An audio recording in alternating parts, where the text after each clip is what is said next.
Kaibigan, ah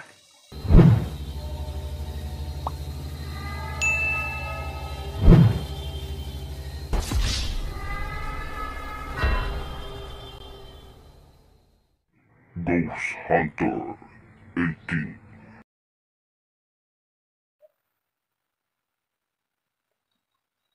dito na po. Kaibigan, magandang araw po sa inyo dyan. Nandito na po ako, si Ghost Hunter 18, yung una mong naging kaibigan at unang pumupunta dito sa iyo. Dito na po ako, no, kasi kagabi kinausap mo ako, no, nagkausap tayo kagabi, no, at ngayon pinuntahan talaga kita, kaibigan. Ito na po, mga counter, no. Ito, ilalagay ko po itong yung pinadala niya dito. Iwan ko lang kung ano yung gagawin niya nito. At saka ito rin, oh. Ito rin. Yan, oh.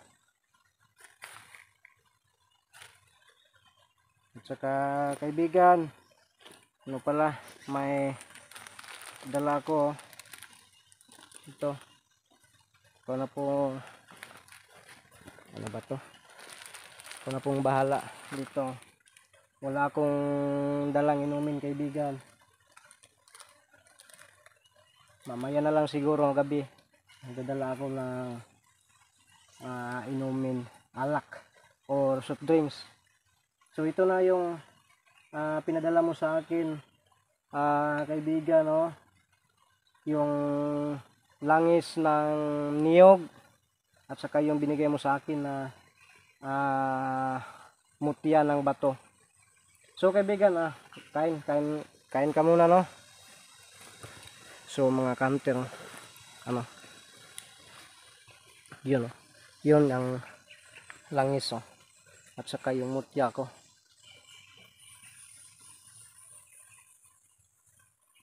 Yan, oh.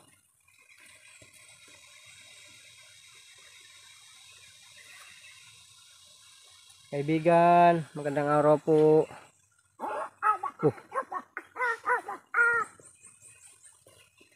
Akala ko wala ka pa po dito, kaibigan. Ito na po yung sinabi mo sa akin kagabi, no? Dinala ko na po ito. Oh, medyo hirap yung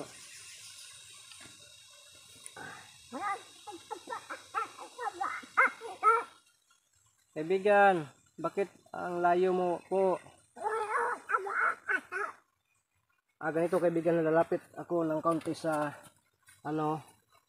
sa bahay mo, no? At saka ito, tingnan natin ito. Yan. Kaibigan, ito na po. May dala kong pagkain.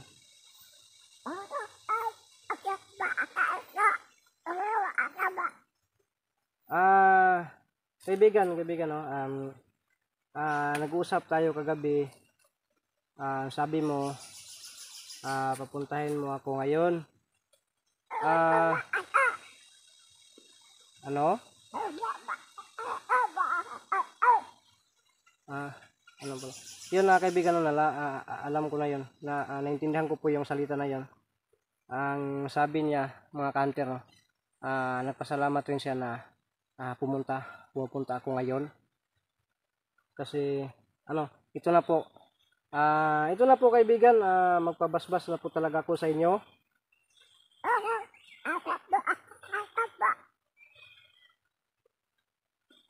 Sige, mga kanter, ang sabi niya sa akin, mamaya na daw kaunti yung basbas, mga kanter. Kasi araw ngayon, mga kanter, baka may oras yan na yung basbas niya. Kasi nalaman ko yung si Dokyo gabi yun, mga kanter. Ang gusto niya, ito pala yung paligid, oh. Ito na po yung hinihintay nyo talaga, no? Request nyo. Pasensya na po talaga kasi naging kampante lang po talaga ako, no. Kaibigan! Kaibigan! So mga kamper, no. Ito na, oh. Dami na pong ano dito. Lilinisin ko po ito.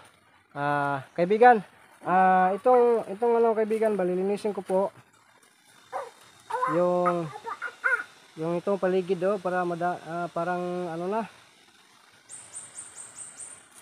Lilinisin ko pagkatapos nito. Oh,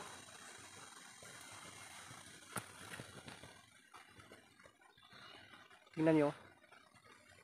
Ito pala yung ano purpose na pinadala ako ng langis. Langis ito ng niyog.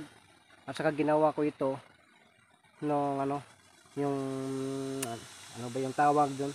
Yung mahal na adlaw po. Yun, oh. Ginagawa ko ito kasi taga-taon talaga gagawa ko pang ano sa mga gamit ko po. Yun, oh. At saka itong ano langis na ito may blessing din po. Ito. Inubos pa niya ito pala. Yun, oh. Mamaya tatanungin ko po kung bakit niya nilagyan ito. Kaibigan. Kaibigan.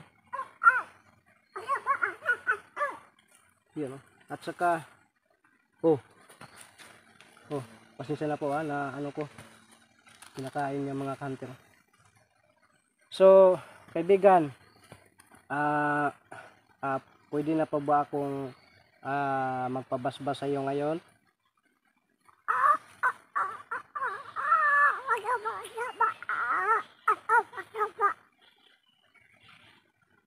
Yun kaibigan, no?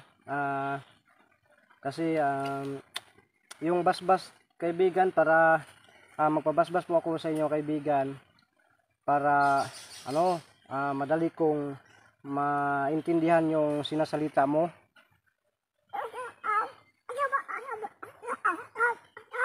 You know, yeah. Dito tayo sa ano. Dito tayo. Kasi ano yung namanhid na yung ano ko. Ano ba to? Hindi dito tayo dito. Pasensya na po talaga kayo sa camera ko, baka hindi na tayo na ano din, hindi na po tayo nagkasya diyan. Kaibigan.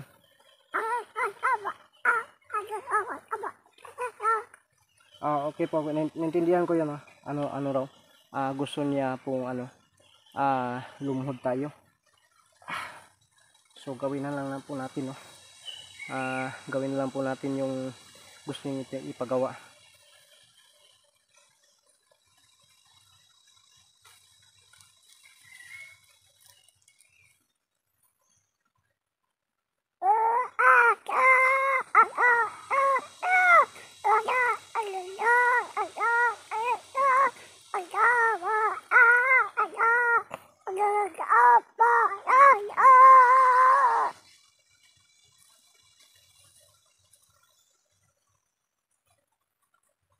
Kaibigan, ito po ba yung ano, yung sinasabi niyong basbas?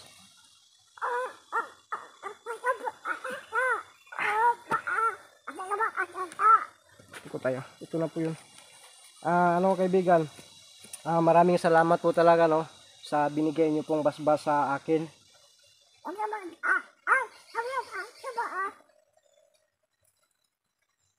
Ano kaibigan, hindi pa nga ako naliligo pero dito ano, parang pinaliguan niyo po ako, grabe. So kaibigan, may tanong lang po ako sa inyo, sa iyo po. Bakit niyo po dito nilagay yung langis na ginawa ko nung Biyernes Santo po?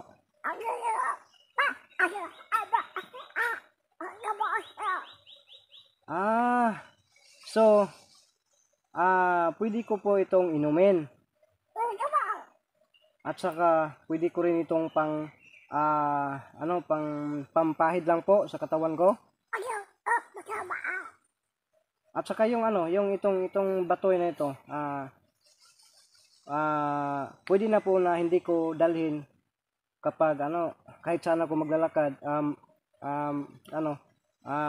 kahit saan ako pumupunta, pwede na po ito, hindi ko dalhin. Basta kukuha lang ako dito ng itong lana na ito.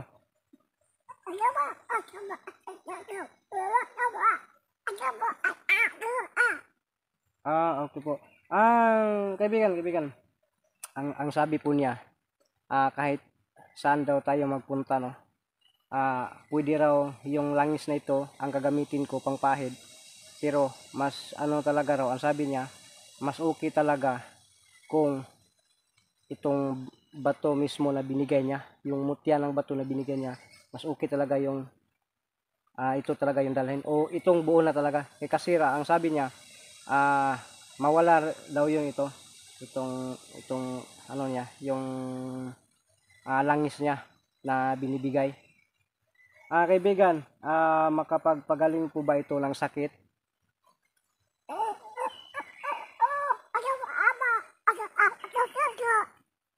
Ganun po ba kaibigan? So mga kanter, no? Ang sabi po niya, makapagpagaling po raw ito ng sakit, pero intended lang po talaga sa pamilya ko, no? Hindi po raw sa ibang tao.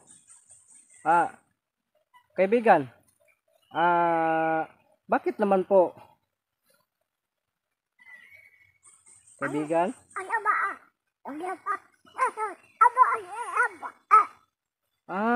Ganun pala yung yung may limitasyon pala ito mga kanter, no?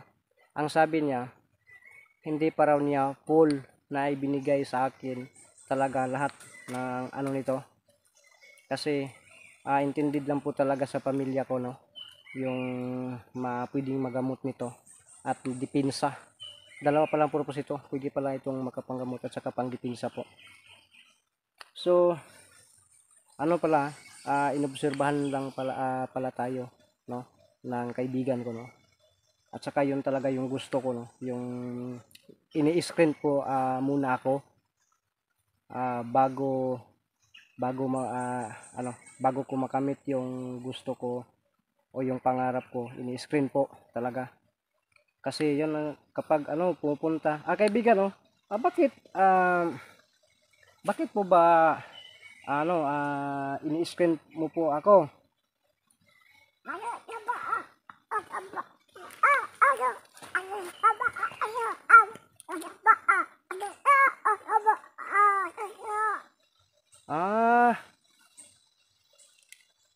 Tama pala, no? Kasi kaibigan, talaga, no, nalaman mo talaga na ganun klaseng tao po ako, no? Nalaman niya mga kanter na hindi lang ito yung una yung kasi may kaibigan po rin ako na isang tao po na may alam sa lihim ng karunungan. Tapos naging kaibigan ko, binabalikan ko. Marami po siyang tinatago pang depensa, pero hindi ako humihingi. Mga isang taon po bago ko kusa na lang po akong binibigyan, no? Kung naalala niyo po yung vlog ko na pupunta ko kay 44, parang ganun po, kusa akong binibigyan ng ganun na lihim ng karunungan. Hanggang ngayon ginagamit ko pa po, pero hindi ko po pinapakita sa inyo kasi bawal talaga. At yan din ang sabi ni ng kaibigan natin na si Solomon dito. Yan din ang sabi niya sa akin. Gusto po raw niya na i-screen muna talaga ako. Kasi ang sabi niya, special po daw ako sa kanya. Kaya ayaw niya po na maging maabuso po, no? At saka ang gusto niya na i-disiplina talaga ako, no? Bago ko makukuha lahat yung gusto niyang ibigay. Gusto talaga niyang ibigay. Hindi naman ako po ito hinihingi, no? Itong bas-bas lang po yung at saka nagsasabi nagkausap naman po kami, no? So kaibigan, maraming salamat po talaga. Okay na po ba ito? Kami pang dito.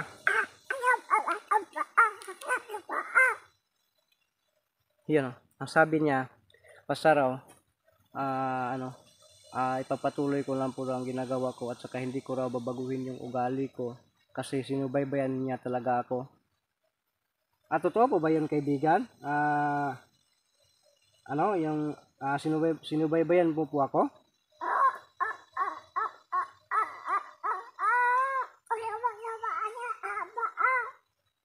Yun o. Yun talaga yung sabi niya. At saka ano, ang sabi niya, hindi lang sana raw hindi ko iabuso ang lahat. At saka ang sabi niya rin sa akin, sana ay yung ugali ko hindi ko babaguhin, no. At saka yun ang pinaka ano niya, sana raw araw-araw ko siyang dadalawin dito, mga kanter. So mga kanter, ito na po yung gusto niyo. Araw-araw ko po itong dadalawin dito kahit di vlog or gabi. So kaibigan,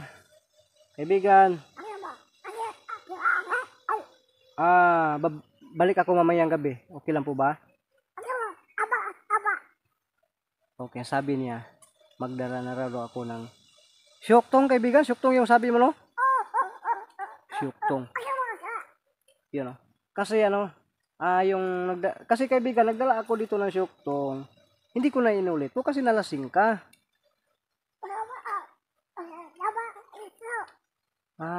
Sabi niya, nanibago lang po daw siya. No, nanibago raw po siya. Pero nang si Dokyo dahil yung palagi pinupunta si Dokyo dito, doon siya nakatikim ng syuktong rin. At saka yun talaga yung palagi dinadala ni Dokyo. So nasanay na siya. Kaibigan, mamaya magdadala po ako ng syuktong. Dalhin kita dito, no. Magdadala po ako. At saka yung chocolate pa rin, no. Kaibigan, hindi na po ako magtatagal, kaibigan. Salamat po talaga sa time na ibigay mo sa akin, kaibigan, no. At saka ito, dalhin ko na lang po ito kahit saan ako magpunta, no. So ngayon, babalik ko po dito, mga kanter, no, bago tayo umalis.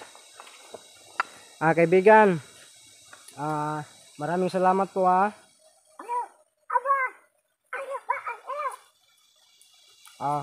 Basta mamaya punta ako. Ang sabi pala niya, no, pupunta raw ako mamaya dito 6 PM. Yun, mga kantero. 6 PM po yun, no, kaibigan. Yun, yun. 6 PM.